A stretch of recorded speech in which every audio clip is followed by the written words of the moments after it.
YouTube, what's poppin'? Today we looking at how the CEO of Aldi was kidnapped. Let's see what they talking about, man. This is the CEO of the parent company of Trader Joe's and Aldi. Trader Joe's. He has just finished work and is heading home for the day.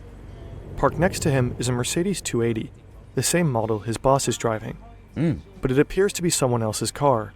His boss left earlier anyways and should long be home by now. What he can't see is that his boss is tied up in the back seat, just 3 meters away from him, gagged and held at gunpoint. He has been kidnapped, and this really is his car.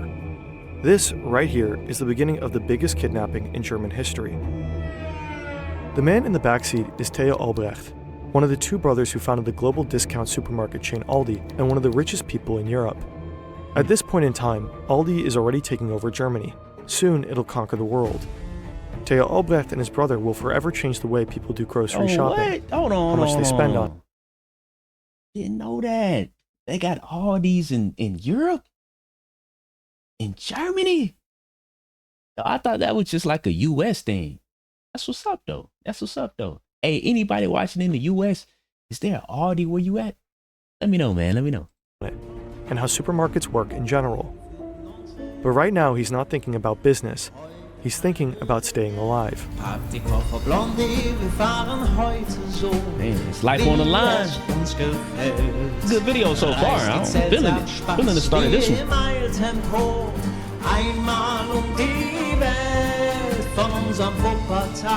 It's like a cinematic movie, you know what I'm saying? Yeah, I could really just lay back and get comfortable. All I'm missing is a pillow. Yeah, just a pillow.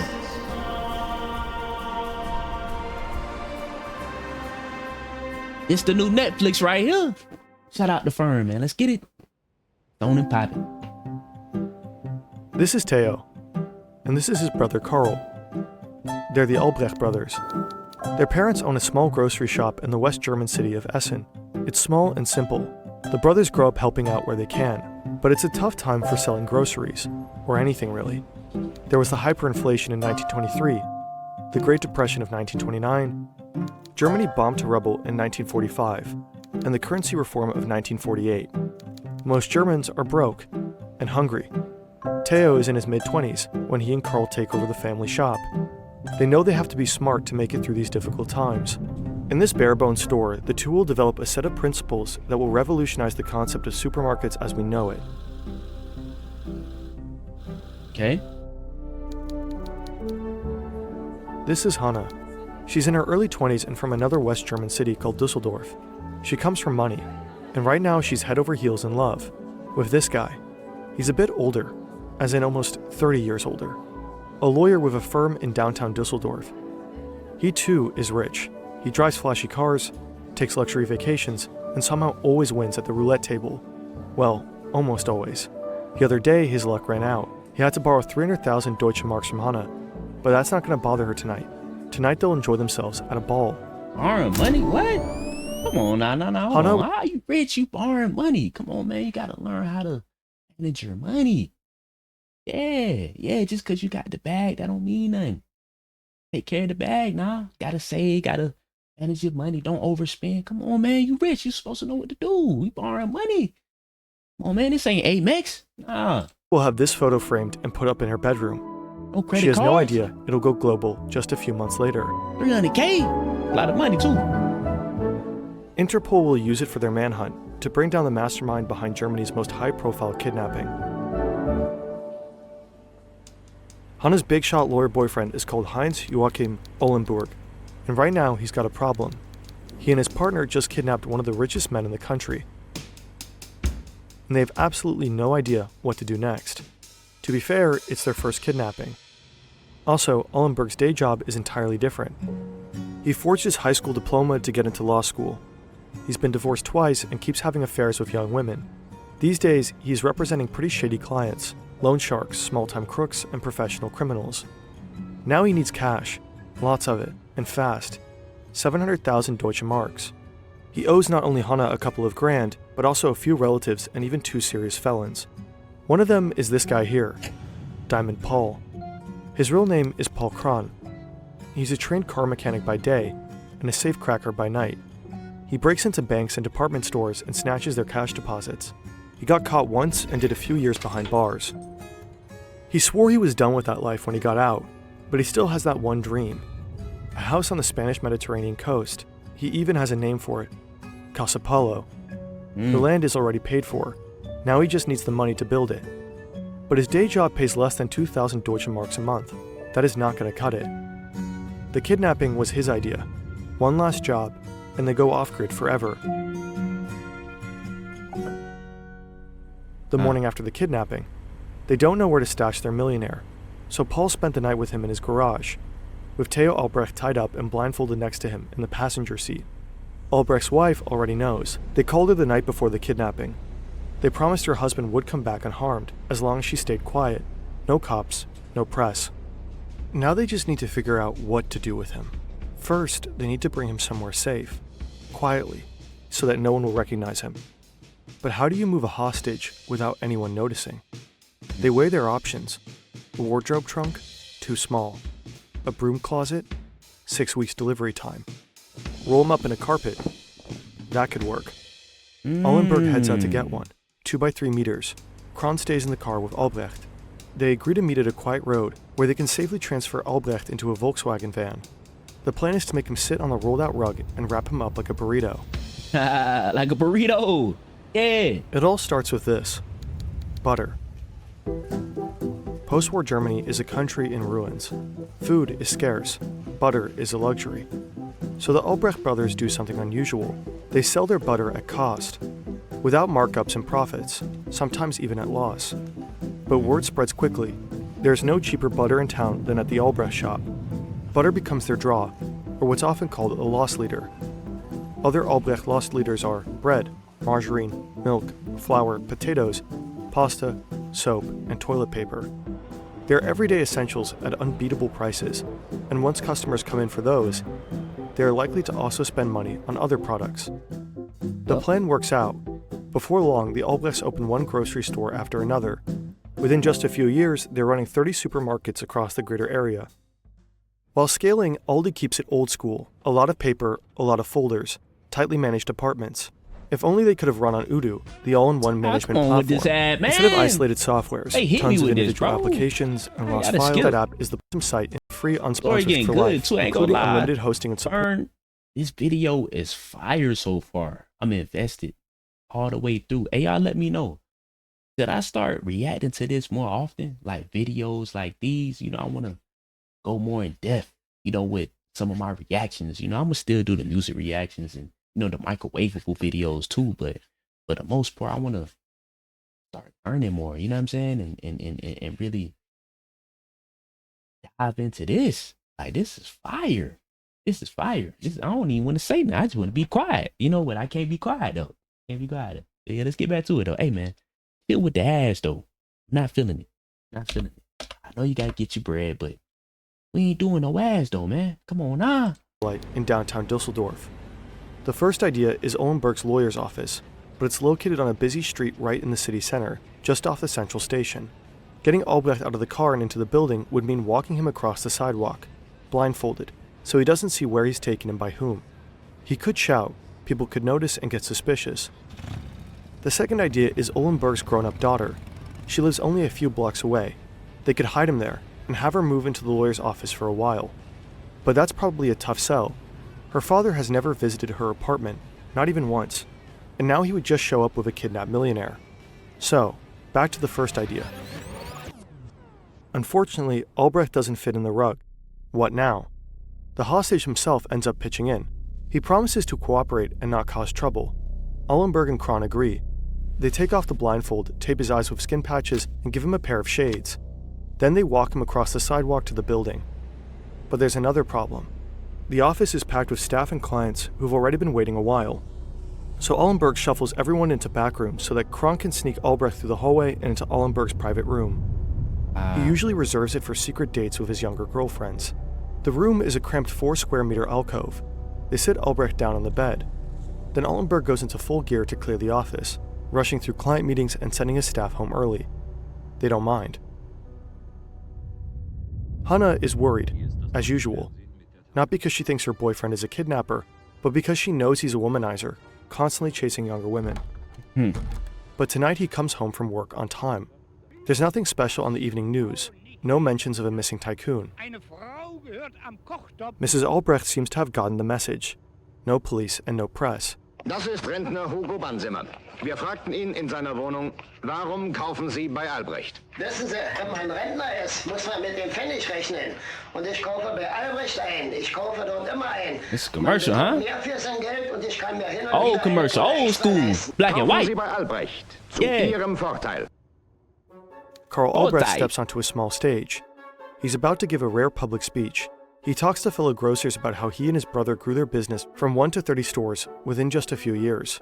It'll be the first and last time he publicly explains the Albrecht business model. Looking back on our operations, I see that in the early days, we were forced to keep a small product range. The sales strategy includes only fast-moving consumer goods. The limited product range eliminates time-consuming consultations for our staff, and customers can decide much faster to either buy or not buy. For example, we don't carry loose jams, fresh fruits and vegetables because they slow down sales. We also skip canned fruits and vegetables and specialty items like mayonnaise, pickled herring, herring salad and so on because of turnover speed. We carry only one variety of each product. For legumes, we have just one type each, so only one kind of beans, one kind of lentils and one kind of rice. For shoe polish, we only carry Erdal, for toothpaste only Blendux and only Sigella for floor wicks and cans. So for brand products, we only ever carry the best-selling brand. We have followed this principle of small product ranges at low prices since 1950. The customer must believe they cannot buy cheaper anywhere else. Once that belief is in place, and I think we achieved just that, customers will accept about anything. Smart man. Smart man. Theo Albrecht spends most of his confinement sitting on the bed in his undershirt and briefs. He gets bread rolls for breakfast, steak with potatoes and beans for lunch, and coffee and pastries at tea time. The kidnappers offer him a warm meal for dinner, but he just wants sandwiches and mineral water. Every 2 days, he gets a hot bath and fresh underwear. He's allowed to shave with one of the kidnappers' razors. They took his suit and shirt to a dry cleaner, so it'll look decent on the day of his release. His captors dictate letters for him to write to his wife. Dear Silly, you have heard from me by now. I want to assure you again that I'm doing fine and that I'm being treated fairly. Please don't worry, everything will be okay. I beg you not to call the police at any circumstance and to not involve the press. I'll explain the terms of my release later. And I mean, so far, I mean, you know, it is bad that he's kidnapped, obviously, you know, but I mean, they treat him pretty good though. They treat him pretty good. They treat him pretty good. That's the least I can say. You know what I'm saying? You gotta turn any situation you gotta look at the good in every situation. You know, matters worse, they could have starved him. You know what I'm saying? But at least they feeding him, letting him use a razor. You know what I'm saying? So gotta appreciate that. But dang, that's crazy. Really kidnapped, man. Much love, your Theo. 4 days in, and the kidnappers still haven't addressed the ransom. Ullenberg keeps dodging the topic, saying it makes him uncomfortable. And just like that, another day goes by in captivity. Albrecht will later testify in court that during those days, he lived in constant fear for his life. Day I 5, feel for him. Saturday. Albrecht decides to take matters into his own hands. He proposes a ransom. By this time, Aldi is estimated to be generating 2 billion Deutsche Marks in yearly revenue. But the price tag he puts on his own life is considerably smaller, 100,000 Deutsche Marks. It's a ridiculous offer, a joke. Then again, it's very on brand. Theo Albrecht is famously stingy. Stingy, huh? Daily Come business on, at the nah. Albrecht stores is governed by a set of strict principles. 1. No heating. Employees are expected to dress warmly. 2. Lights off unless absolutely necessary. Theo Albrecht personally ensures compliance during frequent surprise rounds. 3. Zero waste. Every sheet of paper is used front and back. Plastic sleeves get reused. Paper clips and envelopes are meticulously saved. 4. No frills. No decoration, no pretty product displays, no fancy signage. Just fluorescent lighting and cardboard boxes stacked on plain shelves. 5. Speed, or what some may call German. No chit-chat, no customer consultation, no service counters. Just rapid checkouts. Time is money. Even the bathrooms are optimized. Theo Albrecht has all electronic hand dryers replaced because they take 4 seconds too long to shut off. Refrigeration is too expensive as well. The butter that fueled Aldi's meteoric rise is sold at room temperature. At night, it's stored in a cool basement. All of this serves one goal and one goal only: rock-bottom prices, affordable for anyone. Warum kann man bei Albrecht so preisgünstig einkaufen? Ah, Weil he's die very Ladeneinrichtung intentional. nur einen Bruchteil des Üblichen kostet. Kein Makes sense, überflüssiger though. Luxus, Business aber owner, you gotta be. zweckmäßig und sauber. Für moderne Menschen.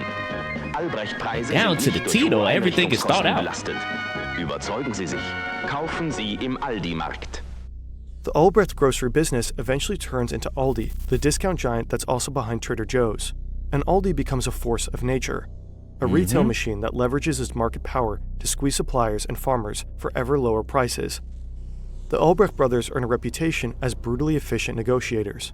But right now, Theo Albrecht is not the one negotiating from a position of power.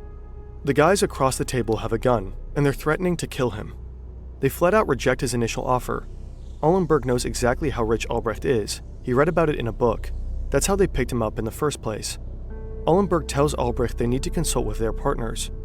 First, Kron heads into the next room for a call, then Allenberg. The calls are fake. There's no one on the other end. They're bluffing to push the ransom. Allenberg tells Albrecht he and his partners have agreed on a number. He says there are 7 people involved and that $1 million each would be fair. That makes $7 million. At this point, it's the largest sum ever demanded in a kidnapping in Europe.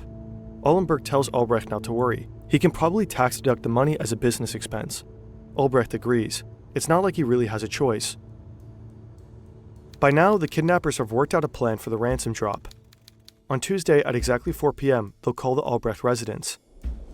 Waiting on the other end will be the 4 people involved in the handover: Albrecht's wife, Silly, the family lawyer, the company's managing director, and one of his sons. They'll be given a first location, Meisenberg Street in Essen. There will be 2 stones with a note hidden underneath. The note will lead them to another location, where they'll find another note with another direction. The same thing will happen 2 more times. The final note will read, Continue along the B288 toward Essen. Pull over at the parking lot near the Ruhrtal Bridge and use the deposited radio transmitter. Press the right button to say, Theo, come in please. Then follow the instructions you'll receive over the radio. Kron will guide them via walkie-talkie to a path in the woods. There they're supposed to drop the money and leave. When the coast is clear, Kron will grab the ransom, and Albrecht will be released at Frankfurt Airport. They'll tell him they're leaving the country. Albrecht is told to board a plane back to Dusseldorf.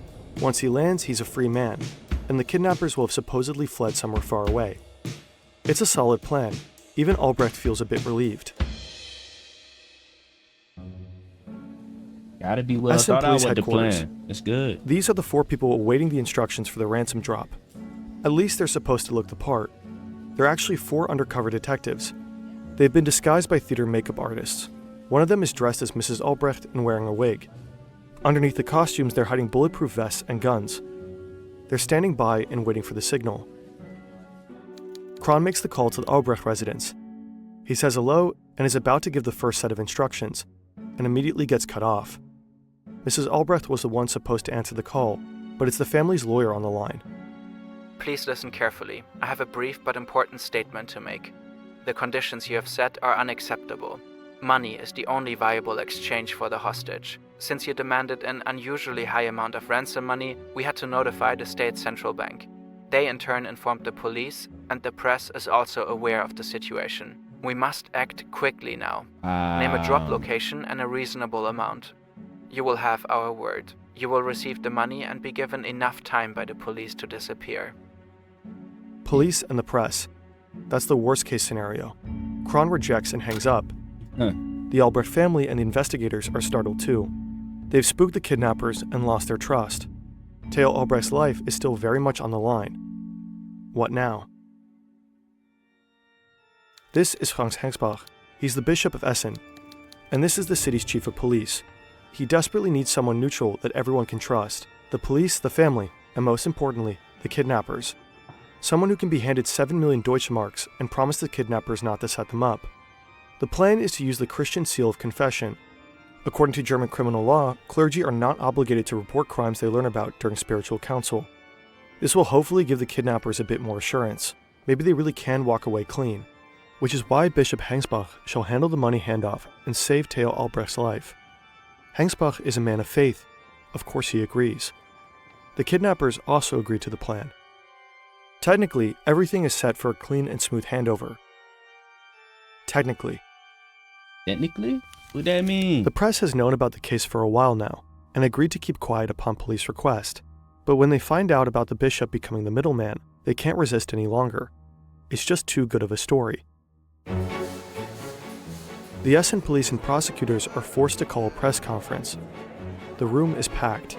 Unser Verhältnis zur Familie ist, möchte ich sagen, aufgrund der merkwürdigen, teilweise sensationell aufgemachten Presseveröffentlichung etwas gestört. Die Familie ist naturgemäß sehr bedrückt. Now it's not just the police anymore. The entire world knows what's happening. The bishop has been compromised. The kidnappers call off the meeting. It's too risky. The Albrecht family is desperate. They've lost all contact with the kidnappers. Will they harm Theo? Their last hope for communication is to include a message in a popular show on German national TV. Hannah is doing okay, but she's worried about her boyfriend. He hasn't been sleeping well and says work has been stressful lately. At least they can unwind in front of the TV. Guten Abend, meine Damen und Herren. Vor 11 Tagen, am 29. November, haben bisher unbekannte Täter in der Nähe von Essen den Großkaufmann Theo Albrecht entführt. Sie verlangen ein Lösegeld von 7 Millionen Mark und einen Vorsprung von 24 Stunden. Da die Verbindung mit den Tätern in den letzten Stunden zusehends schlechter geworden ist, hat uns die Familie Albrecht gebeten, den Tätern, die diese Sendung heute... I'm gonna give you my thoughts. I think dude that got kidnapped, Theo, right? The dude that owns the CEO of Aldi. I think he gonna die. I ain't gonna lie to you. The situation has got out of hand, and it's just it's too many eyes on this case, man. Like I think they're gonna kill him. They're gonna kill him. I hope not, but not looking good for the boy, man. Not looking good, but we're gonna see though. We're gonna see. Abend sicher sehen Will the werden. kidnappers get away? That's the real question. How are they gonna get out of this safely? That's what I want to know, man. Let's see though. Folgende Nachricht zu übermitteln. Bitte bleiben Sie weiterhin mit dem Vermittler in Verbindung. Dieser wird niemanden über den Übergabeort und Zeit unterrichten. Nach Rückgabe des Entführten soll Theo Albrecht 24 Stunden bei dem Vermittler verbleiben. Dadurch sind Verfolgungsmaßnahmen für diese 24 Stunden ausgeschlossen. Bitte handeln Sie bald. Business in Germany keeps booming, and Karl Albrecht sets his sights on expansion. In 1967, his branch of the business called Aldi Süd takes its first steps abroad, buying up Austrian supermarket chain Hofer with 30 shops. His brother Theo follows suit 6 years later, opening the first Aldi Nord store in the Dutch city of Rotterdam. Soon they expand to Belgium and France, conquering Europe one country at a time. But right now, Karl Albrecht has to take a very different kind of call. He's on the phone with one of the men who has kidnapped his brother, and the guy is furious. The ransom drop-off has to happen, now, clean and fast. They settle on a new time and place. The kidnappers agree to let Bishop Hengsbach deliver the money after all. Albrecht is to stay with him for 24 hours after the exchange. No police. Any interference could be fatal. Karl Albrecht agrees. Back at the office, Kron returns with the good news. The deal is back on. But Ollenberg has other concerns. He knows the police are recording their calls. He's been obsessing over security and telling his accomplice countless times to take precautions. So just to be sure, he asks Kron if he really changed his voice. Kron shrugs, awkwardly. Yeah, kind of. I was thinking the same thing. Day 17 of the abduction. Listening. Tonight's the night. The phone handover call. is finally supposed to happen. Theo Albrecht in exchange for 7 million Deutsche Marks. A lonely dirt road just off the highway. There's an overpass and 2 exit roads close by. Perfect escape conditions. The kidnappers arrive. Albrecht is wearing skin patches over his eyelids, sunglasses, and an old hat from Ollenberg. They had a glass of sparkling wine to mark the occasion. Ollenberg even gave Albrecht 2 parting gifts. The 3 step out and wait for over an hour. Is this a setup after all? Finally, a Volkswagen rolls up with Essen plates. The 2 men step out in clerical coats. One of them is unmistakably Bishop Hengsbach. The family fears a double cross. What if this is not the real Theo? What if the kidnappers pass off a decoy and run off with the money? So the bishop has to test him, with 3 questions dictated by Theo's wife. What kind of wood is Albrecht's new bedroom wardrobe made of? Albrecht hesitates. That damn wardrobe. What was the name of that wood again? He gives his answer, but the bishop shakes his head. Wrong. The second question is about an acquaintance they made during vacation.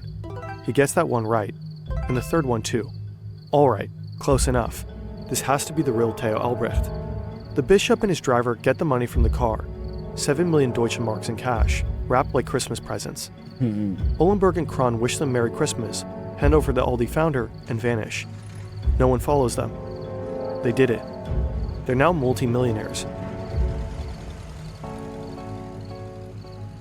And Germany's most wanted criminals. In welcher Verfassung sind Sie vorgestern entlassen worden? Also ich bin gesund. Ich bin natürlich sehr, sehr müde. Es hat mich He made ziemlich it out alive. strapaziert. Hatten Sie während der Zeit der Gefangenschaft daran geglaubt, dass dieser Fall gut ausgeht? Also ich habe die Hoffnung nicht untergehen lassen. Haben Sie mit den Entführern Gespräche führen können über menschliche Dinge oder nur über die Tat? Ich habe praktisch kaum mit den Entführern gesprochen. Theo Albrecht is a free man. 17 days after his abduction, he's finally back. He just keeps doing what he does best, expand his empire. In 1979, he sets his sights on the US market and buys Trader Joe's. Then he enforces the same principles that made Aldi so successful: a limited product range, strong private labels, and aggressive pricing. The formula works. Trader Joe's grows from a quirky Californian chain into a nationwide cold supermarket with hundreds of locations and billions in revenue. His brother had already opened the first US Aldi store 3 years earlier. Theo operates under the banner of his branch, Aldi Nord, and Karl under Aldi Süd. They're technically competitors, but with different customer bases. Today, Aldi is the fastest growing grocery retailer in the US, and the main reason people shop there is the same as ever: unbeatable Low prices. Yep. Aldi doesn't play pricing games on USDA choice beef. They have low prices every day. That boy been to Empire. That's what's Hannah up. is waiting for her boyfriend. She's packed his suitcase. He said he was going on vacation, without her. And now he's late. Maybe he's seeing someone else. When he finally gets home, his shoes are soaking and his pants are covered in mud. How would you get your pants that dirty at a downtown office? But Allenberg can't exactly tell her that he just pulled off a spectacular kidnapping, and that his pants are dirty because he just buried 1.5 million Deutsche Marks in the woods. So he just says nothing. His thoughts are already elsewhere anyway, with his other girlfriend, his one true love, the woman he plans to run away with, all the way to the other side of the world, where they'll use that money to start a new life. But Hannah will soon find out what those dirty pants were really about. Paul Kron is at his sister's house. Her husband is there too. They're having coffee and cake and the TV is on, with sound. Da handelt es sich zunächst einmal, meine Damen und Herren, um ein Gespräch zwischen einem Familienmitglied und einem der Entführer. Bitte hören Sie einmal zu. So it's true. The police really did record the phone call between Kron and Karl Albrecht. Now the city's district attorney is playing it to the German press. He's hoping to get help from the public, that someone out there will recognize the kidnapper's voice. Wir können das Geld ja nur hier irgendwo im Kohlenpott in Empfang nehmen. Ja, nein, hören Sie zu. Und dann, Herr Dr. Meyer. Herr Dr. Meyer. Ja. Merken Sie denn nicht, dass wir den Bruder haben wollen und bereit sind, das Geld zu geben? Wissen Sie, Ihr Bruder verliert langsam die Nerven. Ich verstehe das. Er möchte gerne nach Hause. Ich verstehe das. Er kann nichts anderes tun als schreiben. Kron's sister instantly recognizes her brother's voice. No doubt about it. He's the Aldi kidnapper the entire country is looking for. That's a tough thing to explain over coffee and cake. Kron doesn't even try. He just gets up and leaves. Hannah recognizes the voice too. Ollenberg has invited Kron over for dinner many times. She knows exactly who that is. A small electronics store in Dusseldorf. The shopkeeper turns on the TV just to catch a segment of a show called Here and Today. They're also playing the recording of the Aldi's kidnapper's voice, and it sounds very familiar. Just the day before, a man with that exact voice had come in to pay off his installment plan.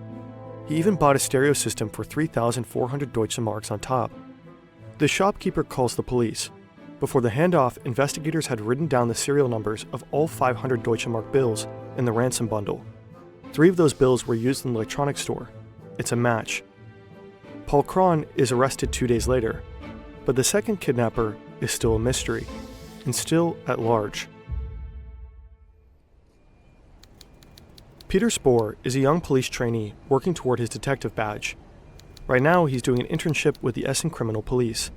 This is his mentor, Chief Inspector Friedhelm Meise. They're sitting in a lawyer's office on the 4th floor of the Graf Adolf Street 45. It's run by the lawyer representing Paul Kron.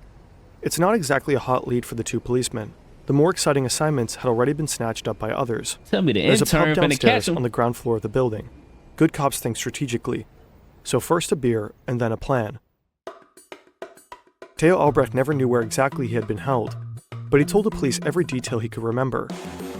An elevator in the stairwell, a narrow bathroom with a double sink and a broken extractor fan, the sound of streetcars passing by, and a bell chiming at regular intervals. The policemen see a streetcar passing by outside the lawyer's office. Then they hear the church bell of a nearby convent, just like in Albrecht's description. They peek into the building stairwell. Bingo, an elevator. So they check out the construction plan from the city's building department. The bathroom is long and narrow. They get a warrant to search the office. Everything inside exactly matches Albrecht's memories. Meanwhile, Kron starts to crack. Paul Kron hat gesungen. Bezichtigt Heinz-Joachim Ollenburg als Haupttäter der Entführung, der ihn mit 10.000 Mark abgespeist hat. Doch der Vogel ist ausgeflogen. He snitched.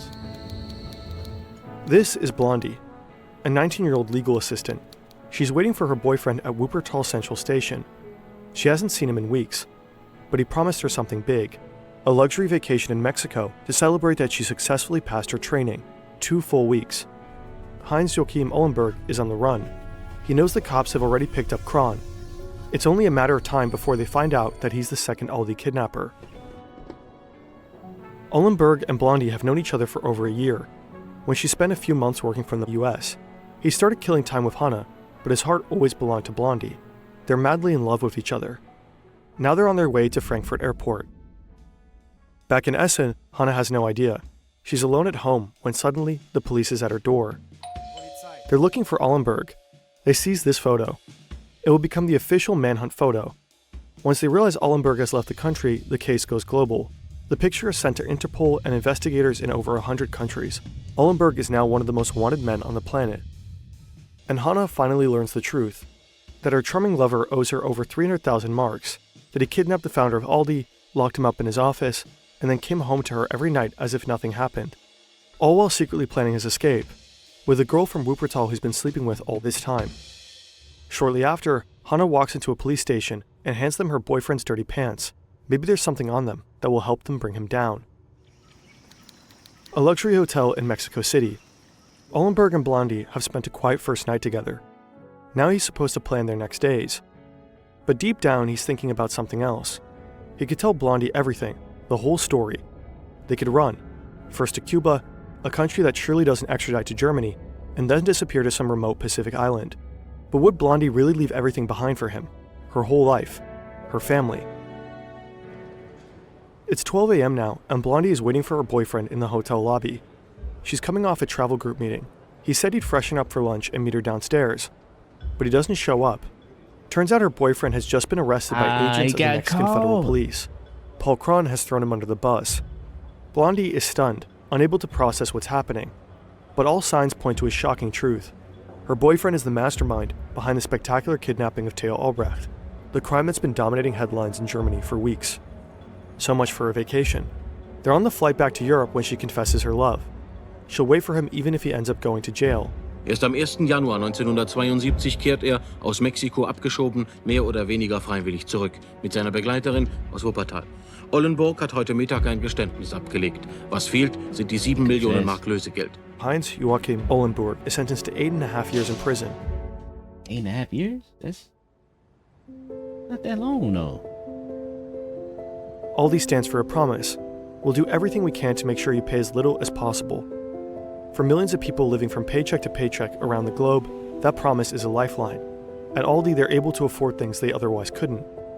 But that promise comes at a cost. Workers operate under enormous pressure because in Aldi stores, every second counts. According to one report, cashiers are expected to scan 55 items per minute. Customers can barely keep up with bagging.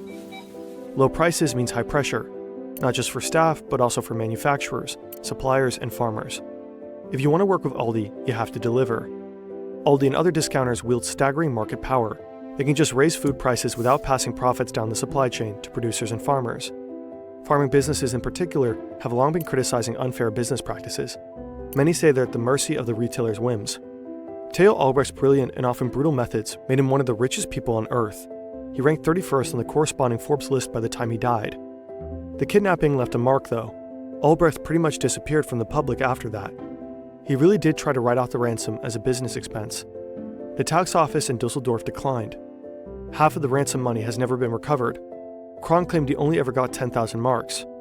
Ollenburg also played dumb, but some believe he lived off the rest of the ransom after having served his time. Whether Blondie really waited for him all those years, we may never know. What a great video. Wow, man. I was invested the whole way. Shout out to you, man. Shout out to you. But look, though, your boy Scotty Love. Just want to appreciate everybody for tuning in. Last but not least, I'm gone.